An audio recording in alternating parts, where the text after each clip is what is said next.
What's going on, people? It's your boy Kelechi back with another episode of the Rambling Mind Podcast. How are each and every single one of y'all doing today? I hope y'all are staying safe. I hope y'all are taking care of yourselves. I hope y'all are doing all the things you know you ought to do during these times. Man, I hope y'all had a wonderful Labor Day weekend. I hope y'all were able to relax. I hope you're able to hang out with friends, hang out with some family members, hang out with just be surrounded by people you love and who love you as well. I hope you were able to enjoy the time. Or if you didn't want to hang out with anybody, you were able to stay home and do absolutely nothing if that's what you wanted to do. And nobody bothered you. Nobody called your phone. You didn't have to go do stuff that you didn't want to do. I hope it was just a wonderful weekend in the way that you wanted it to be wonderful. I hope everybody enjoyed themselves. I hope everybody had a pleasurable and enjoyable time during this Labor Day weekend. I had a pretty good time during Labor Day weekend. I went for a pool party and then I just stayed home and did nothing. Now, me going for that pool party was like pulling teeth. I'm not gonna lie. It's not my environment. I'm not really a party guy like that. I'm more of a small get together type of dude. Like, let's get together and hang out and like, you know, where you can actually like talk to people and all that other stuff. But parties are not really my vibe, but I'm trying to do things to make me uncomfortable. I'm trying to get myself to be okay being uncomfortable. So I went there and, you know, met a couple of cool people. Met other people that were just like me who were like, yeah, I really don't want to do this as well, but I'm trying to meet people and see who's in town. And so I decided to take myself there. So that was a whole thing. And I actually enjoyed it, which was surprising for me. But yeah, it was fun on doing that on Saturday. And then the rest of the weekend, I just do what I always do, which is nothing. I love to do nothing. I caught up with soccer, of course, played a lot of soccer and watched a lot of football games and just chilled for the most part and prepared for the week and prepared to go see my sister in New York. I'm so excited to go see her, go visit her in New York.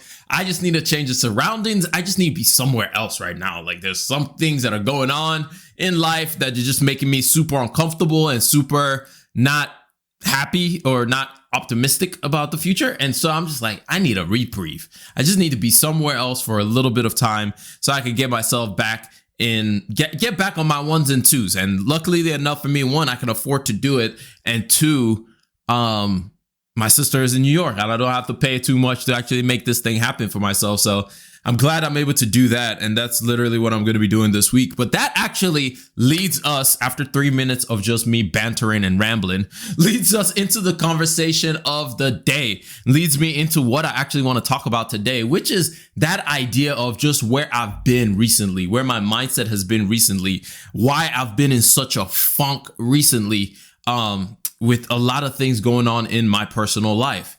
The thing that really like struck me, or the thing that has been going on, is basically this. After buying this house, my fixed expenses has gone up a good bit, which I expected that. But I went from having fixed expenses that were less than 30% to having fixed expenses that is more than 60%, which means that my investing rate has dropped exponentially. And as you guys know, I love investing. It's one of the things that I enjoy to do a lot of. It brings me a whole lot of joy. So my investing rate has gone from 40% down to 17%, which I don't like. I'll be honest. I don't really like it that much because it's the thing that I enjoy doing the most. The thing that I found over the last 2 years was like, yo, I really like throwing money at stocks and stuff like this. And seeing it just at that level was like, it was kind of painful when I was running through those numbers. And I was just like, this ain't it. This ain't it for me at all. I don't like this at all. It ain't what I wanted it to be. It's not where I want it to be.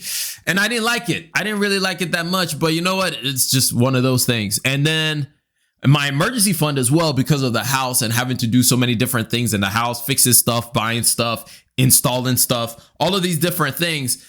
Because I've had to do that, it has depleted my emergency fund, where I'm back to the basically just having my deductibles covered is all I got right now. And I'm just trying to re-establish my emergency fund and trying to re-save up in my emergency fund. And that's been a challenge. Not that it's been a challenge to save, but it's just been annoying to have to do it. And it's just been kind of stressful. I guess I'll put it that way. It's kind of like I am feeling squeezed in my finances. I'm feeling pressed on both sides of my finances, where on one side of it, I'm like, yo, there's all these things that I want to do, which is mainly invest. And maybe I want to go out, maybe I want to buy some stuff for myself. And I'm like, I can't afford to do it. Like, for example, for the longest time, I've been saying, yo, I'm going to buy a new laptop. I'm going to buy a new laptop. I still haven't been able to buy a new laptop. I'm still using my old laptop that sometimes you can hear in the background that sounds like it's a plane about to take off.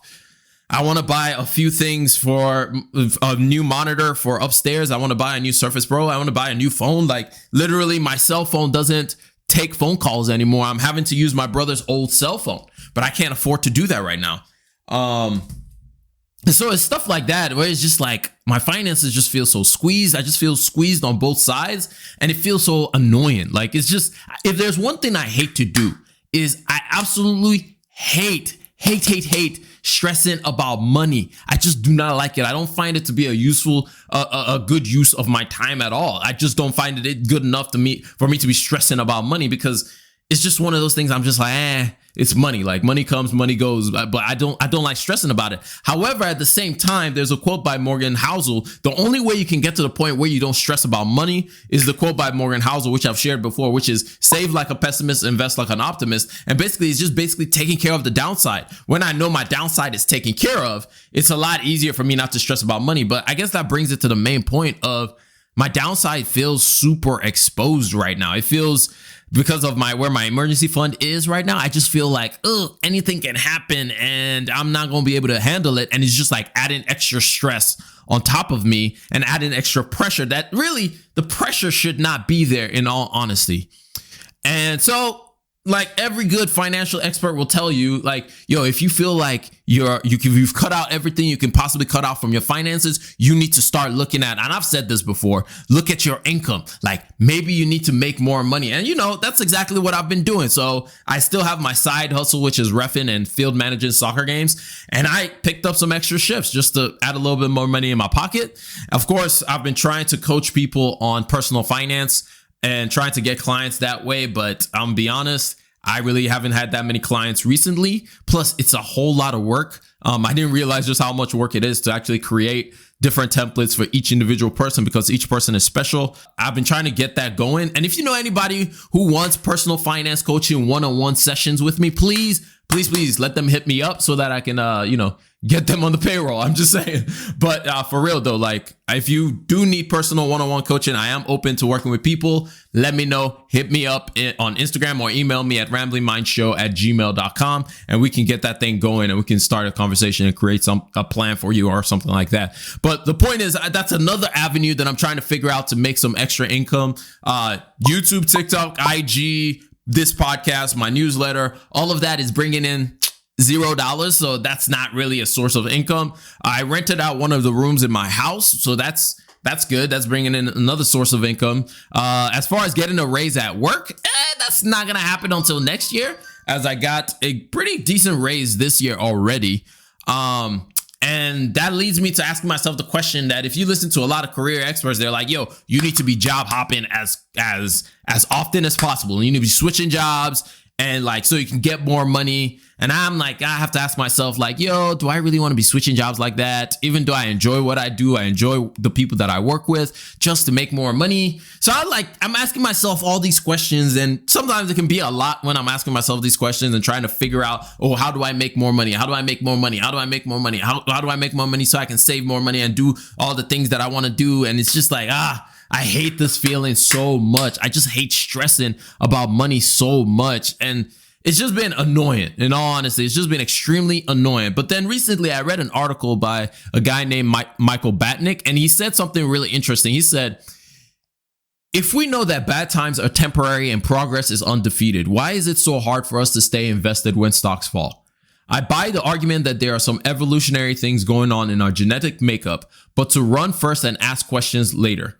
But if we put that to the side for a moment, a modern answer is because we're surrounded by bad news all the time. Bad news are events and good news is progress. And that's about all there is to it. Computer chips, GPS, Google Maps, Waze, Uber, DoorDash, or something like that. Nothing starts out amazing. Things just slowly get better and better, and incremental improvements don't make the front pages. gradual improvements go unnoticed. And the reason why this kind of stood out to me was the first part of the quote he said. He said, if we know that bad times are temporary and progress is undefeated, why is it so hard for us to stay invested? And then the very end of it where it says, bad things happen all the time. It's easier to get caught up in a cycle of bad and getting worse. But if you want to be successful and a happier investor, you need to break free from the shackles of pessimism.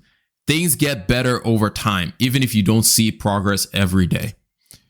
And that just kind of hit me like a bunch of bricks, because what he's talking about is your perspective. Or how are you seeing the things that are happening in the world around you right now? And when I go back and I start looking on things, I'm like, yo, the perspective and the lens that I'm looking at everything right now is such a negative perspective. It's such a negative viewpoint. Like if we go back through the things that I mentioned, one, like I bought a house. Like, dog, I bought a whole house.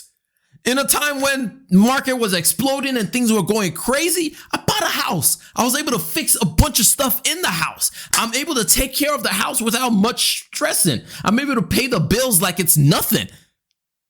Like, yo, that's crazy. And then on the other side of it is, yes, my investing rate right now is only 17%, which is still crazy. I'm able to save 17% of my income on a regular basis. And on top of that, that's minus me saving emergency fund. The moment I add my emergency fund savings back into becomes my investing, that's going to go back up to 30%.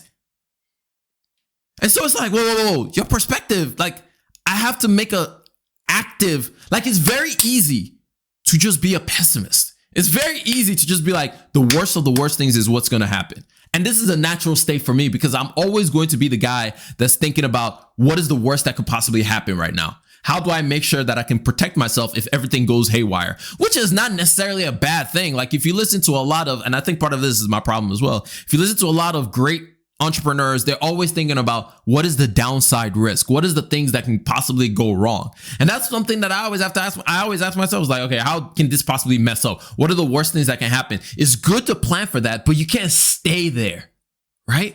You can't stay that. Or if I look at it on another perspective, when I talked about the fact that I need a new laptop or a new phone, that also shows that I've improved where I don't just let myself inflate my lifestyle any which way. I don't get caught up in the regular whatevers of life of just being like, oh, this is the hottest thing that I need to hop on right now. I've been able to control things a little bit. And then I talk about my side hustle. Yo, that is literally the best side hustle I can possibly have. I get paid to watch soccer games and to basically just stand around and listen to podcasts for like 4 hours, 3 to 4 hours a night. That's amazing. It's awesome. I love it. And plus I get to play soccer for free. And then on the other side where I complain like, oh, I don't really have that much clients when it comes to coaching, financial coaching. It's like, yo, even the clients I have are awesome. It's been wonderful being able to work with people and being able to like show them a reality that they can't see for themselves. It's such an amazing thing to have. Sure, I don't have that many clients, but at the same time, it's like, yo, each and every single person that I've worked with, it's been so special. It's been so memorable. And I'm not going to lie, at work, I am killing it. Like, humble brag, but I'm killing it at work. Like, yo, I'm doing very well at work. So the idea of me leaving just because, you know what, I gotta get more money. The thing is like, I have to weigh two options. I leave, I may get more money, but will I actually enjoy what I do every day? And will I enjoy the people that I work with? And it's not like I'm not getting a raise. It's just that I already got a raise this year and I just want a bigger raise. Or I just want more money type of thing. And I've always thought to myself, I never want to make career decisions based on money alone. I mean, I was making the first job that I had out of college, I was making bank. I was making a lot of money, but I hated my life.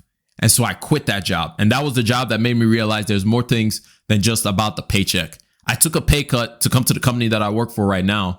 I've eclipsed the amount of money that I was making at the last company, but I'm still behind because when you start off making so much, it takes time to catch back up. But that's okay with me because my trajectory changed and I improved a lot of other things and I got a lot of other things that I wanted out of life. And so to retroactively start chasing after money now, I don't think is the best thing for me. But the point that I'm trying to make is the way we see life, or the lens that we look through to see life, is how we'll envision everything. Whatever lens we have in focus, if I'm only looking at, oh God, this house is so expensive, I have to fix this, I can't afford to do this, I am only saving and investing this much, it's like everything is a cycle. Everything is in cycles. Life ebbs and flows. It's not always just going to be to the moon. This goes for our investing as well. Sometimes things are going to go down, that's when we need to double down. And sometimes things are going to be flying. The point is, what lens are we shaping up and looking at life through? Are we only looking at it through the pessimist point of view? Or, as Morgan Housel says, are we looking on the invest like an optimist part, where we're also trying to make things happen for ourselves and actually like enjoy life? So that's part of this trip to New York for me. I need my sister's energy. I mean, I love all both of my sisters. They're amazing. I love talking to them. My other sister in New York, her energy is, I love her. Like both of them, I love my sisters. Both of their energies, they're always A1. And I haven't seen her in a minute, so I want to go see her. My other sister just came through and she pumped me up. And that was after I had already written all this stuff. But that was good. And so I want more of that. And so I'm going to use even the fact that I'm able to do this, like just wake up and be like, I'm going to New York. Like, yo, that's crazy. And I never even put that into perspective, that I just have money that if I like, oh, you know what? I want to travel, I can travel. Perspective. So just remember this. If there's one thing you get out of this entire podcast, it's simply this: bad times are temporary. Bad times are temporary. We will make progress each and every day. You may not always see the progress, but it doesn't mean that you're not moving forward. And so one thing that I am doing for myself, and I've been doing this for a little while now, is to do a gratitude journal, to remind myself of all the blessings that God has put in my life. And so every day, I'm going to write down things that I'm thankful for in that day. It can be as little as, I got some free food. It can be as little as, I was able to work out today. It can be as little as I ate some good food or I woke up. It can be anything. But I have to find something to be grateful for in that day. And I hope for those of y'all who are in a similar situation to where I am, where life just seems like, this sucks, just take a second and just reflect for a minute and start looking for the positives. It doesn't mean that we won't handle the downside as well. It doesn't mean that we will ignore the risks of life. But sometimes we just need to start having that optimistic view of what the future may hold for us. But anyway, that's all I got for y'all. I hope y'all learned one, maybe two things out of this entire thing. And if you did, share this podcast with one person that you love, one person that you hate, and one person you're just kind of like about. And by that time, you just share it with every single person that you know. It's been your boy Kelechi. I'm going to catch y'all up on the next one. Remember, generosity is always greater than greed. God bless each and every single one of y'all. And I'm out. Peace.